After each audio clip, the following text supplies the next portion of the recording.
افريق نحوها للسينغال وعطاوها للمروك. الى ولات هكذا عاود لي الماتش تاع الكاميرون كيما قعرني كاسا ماكلالي لحمي، اقسم بالله غير شراوها. المدرب مش قاري الماتش اصلا من الشوط الاول، وقع الحكم مش ركله جزاء، ما بقتش بتطالب بحقك فالحكام بتستهون بيك. حسبي الله ونعم الوكيل في كل حد بيأثر في حق النادي ده، كل حد.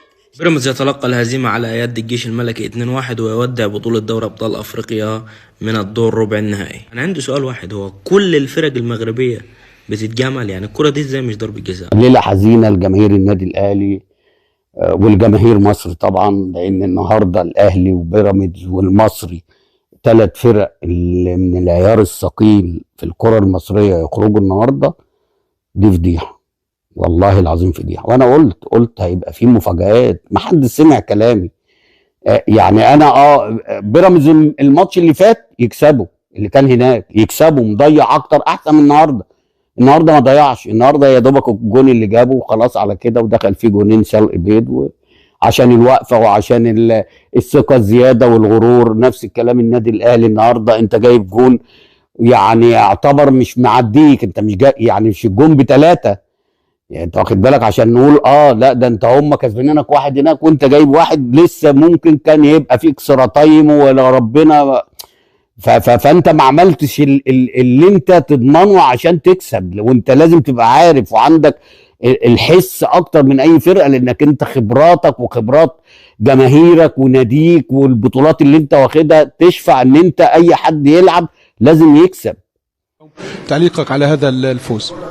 الحمد لله. اول حاجه صراحه كنشكر اول حاجه كل من ساهم في هذا الفوز هذا والتاهل هذا، من الاداره من جماهير جات ساندتنا كنشكرهم بزاف، من اللاعبين اللي صراحه تقاتلوا بزاف وحطوا اللي عندهم. فوز تاريخي وتاهل تاريخي للنادي، ان شاء الله نروح لابعد نقطه ان شاء الله ونلعبوا على اللقب ان شاء الله الموسم هذا. وثاني حاجه كنشكر بزاف الستاف ميديكال والستاف تكنيك اللي صراحه سهروا من اول سيونس مورا مقابله الالي، خدموا بزاف، عاونونا بزاف. كنشكر الاداره اللي وفرت لنا جميع وسائل الراحه، وكنشكر الجماهير ثانيه مره ثانيه على الحضور ديالهم حتى لمصر، وكنشكر الجماهير اللي بقات في المغرب وساندتنا، والحمد لله كنهدي هذا التاهل لجميع الجماهير المغربيه.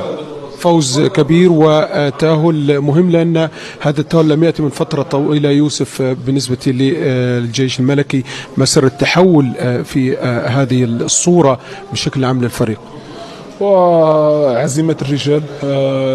كل لاعب كيطمح هذه السنة أنه يضيف اللقب الثاني للفريق. كما كنعرفوا الفريق عنده لقب وحيد، كنتمنوا ان شاء الله تكون هذه المجموعه هذه هي اللي تجيب اللقب الثاني وتفرح الجماهير. الترجي يفوز على الاهلي بثلاثيه، والاهلي يودع بطوله دوري ابطال افريقيا، وشوط ثاني كارثي للاعبي النادي الاهلي. كابتن بلال، زي ما انت قلت يا كابتن اسامه، شوط ثاني كارثي من لعيبه النادي الاهلي، وحتى كمان مدير فن النادي الاهلي. يعني الاثنين مشتركين في انا بسميها جريمه دي بصراحه بمنتهى الامان. يعني لو احنا بنتكلم عن الشوط الثاني فده جريمه في حق النادي الاهلي. لما يكون شوط اول انت بتلعبه بالشكل ده مسيطر، طبعا وشوط ثاني انهيار تام بكل المقاييس. يعني انت الشوط الاول لعبت كويس، اديت كويس، سجلت، عشان لما نقول يا اسامه قبل الماتش ان المباريات النوك اوت يعني الفرصه لازم تتسجل هدف، يبقى الفرصه لازم تتسجل هدف. النهارده الترجي راح كام فرصه؟ 4 فرص، جاب 3 اجوان، 4 فرص، سجل 3 اهداف. ده خد بالك، هي دي مباراه النوك اوت. عايز تكسب، عايز تصعد، لازم تستغل انصاف الفرص. تمام، عايز تصعد، عايز تكسب، لازم بتقاتل من اول دقيقه لاخر دقيقه. المباراه عمرها ما هتبقى 45 دقيقه. مباريات كره القدم 90 دقيقه. مباراه كره القدم في مباراه النوك اوت في بعد الجروب ستيج انت بتلعب مباراه 180 دقيقه، يعني بتقاتل 90 دقيقه بره ملعبك، بتقاتل 90 دقيقه جوه ملعبك. ما ينفعش ان انا اعمل 45 شوط حلوين قوي زي الفل 100 زي ما عملت هناك، واجي برده الشوط الثاني انزل تيجي فيا جول و3 4 فرص ممكن واحده فيهم تتسجل، نفس سيناريو الشوط المباراه هناك. المدير الفني تاخر النهارده في تغييرات، تاخر جدا خاصه ان الشوط الثاني الترجي باين ان هو مسيطر على المباراه. هو ده ربع ساعه. بص هو ايه اللي حصل؟ الطبيعي كنت انت اللي تنزل تضغط الشوط الثاني زي ما ضغطت الشوط الاول بالظبط. اللي حصل ان الترجي هو خد المبادره، ابتدى يضغط عليك، ابتدى انت زي ما انت قلت كده يا اسامه ال4 لعيبه معلقين قدام، تريزيجيه معلق قدام، زيزو معلق قدام، بن شرقي معلق قدام، خلاص انت فقدت عناصر مهمه، اماكن مش عناصر، اماكن مهمه جدا في الملعب كان المفترض ان هي بتطلع بتهاجم زي ما بتحصل في الشوط الاول، بتهاجم بترتد في الحته الدفاعيه. ده كان الواجب. تغييرات المدير الفني الشوط اتاخرت، يعني انا كان ممكن من البدايه ان انا اسحب زيزو، ملوش دور النهارده، ملوش مكان في الملعب، والعب انزل مثلا احط مكانه بن شرقي، والعب بطاهر محمد طاهر هو راس الحربه، انزل العب بمروان كمان، العب بمروان راس حربه، وارجع بن شرقي يلعب ناحيه اليمين، اعمل تبديلات تنشيطيه، العب بن رمضان، وده كان لعيب مهم جدا جدا، لعيب يعرف يمسك كوره اثناء الضغط. يعني في لعيبه مهمه جدا وجودها في الملعب ان بتقدر تلعب تحت الضغط كويس. يعني بن رمضان لعيب كويس، لعيب كوره كويس جدا جدا، لعيب هايل، بيمسك كوره كويس جدا، بيلعب بشكل كويس، بيستلم، بيستحوذ، بيرقص، بيخلق لنفسه فرص. يعني الثلاث اربع مرات اللي لعبهم بشكل اساسي عمل مباراه جيده جدا جدا. في تغييرات المدير الفني اثرت بشكل سلبي اكيد طبعا. الفرقه كمان يا اسامه ما تتحملش ان امام وتريزيجيه وبن شرقي وزيزو يبقى الاربع لعيبه الشوط الثاني ما بيدافعوش. ما تستحملش ان هم ما يعملوش مجهود لمده 90 دقيقه، ما تستحملش خالص. عشان تكسب مباريات افريقيا بقت صعبه جدا جدا. وانا قلت لك قبل الاستوديو، قلت لك الفرق شمال افريقيا بقت بتلعب بره ملعبها افضل من جوه ملعبها. خلاص الضغوطات بتتشال من عليهم، بيلعبوا جيم كويس، عندهم شويه مهارات، بيلعبوا على الهجمات المرتده. انت النهارده غلطتين، الغلطه الاولى من بن شرقي باص غلط، الغلطه الثانيه من ديانج كره مقطوعه في نص ملعبنا. الاثنين راحوا بهدفين، الاثنين. انت رحت 7 8 فرص حقيقيين ما قدرتش تسجل منهم غير هدفين اثنين بس للاسف الشديد. يعني لا، لازم اعاده نظر مره ثانيه. ما اعرفش يعني ايه اللي ممكن يحصل بعد كده في الفرقه. هل في تغييرات؟ مفيش تغييرات؟ الامور هتمشي بشكل يعني ماشي حسب تقييم اداره النادي الاهلي اكيد طبعا.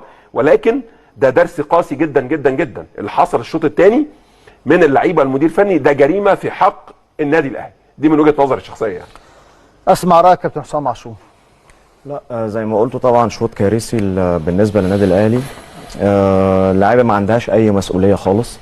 الشوط الثاني المفروض احنا كنا ننزل احنا اللي ضاغطين عشان نجيب جون تاني يبقى 2-0 لينا تسهل الدنيا، بس اللعيبه ما عندهاش اي مسؤوليه. حتى المدرب يعني بيتفرج زينا.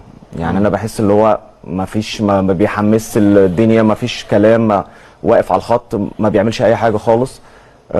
لازم الناس اللي معاه يقولوا له، يعني يتنحرر شويه زي ما بيقولوا. واللعيبه لازم يبقى عندها قلب، يبقى عندها مسؤوليه اكبر من كده. يعني انا شايف الوحيد اللي كان بيجري وعايز هو تريزيجيه. انت عندك 9 لعيبه ما يعني في الشوط الثاني لا دروب غير عادي. يعني احنا قلنا الشوط الاولاني كويسين وبدانا كويس، لكن الشوط الثاني يعني الدروب ده كان باين جدا. فلا حاجه صعبه جدا. انا ما اعرفش يعني قرارات الاداره ايه الفتره اللي جايه، بس لازم المدرب يبقى عنده يعني حميه شويه، واللعيبه يبقى عندها حميه شويه. احنا متضايقين وكل حاجه، بس لازم الفتره اللي جايه الناس تفوق يعني.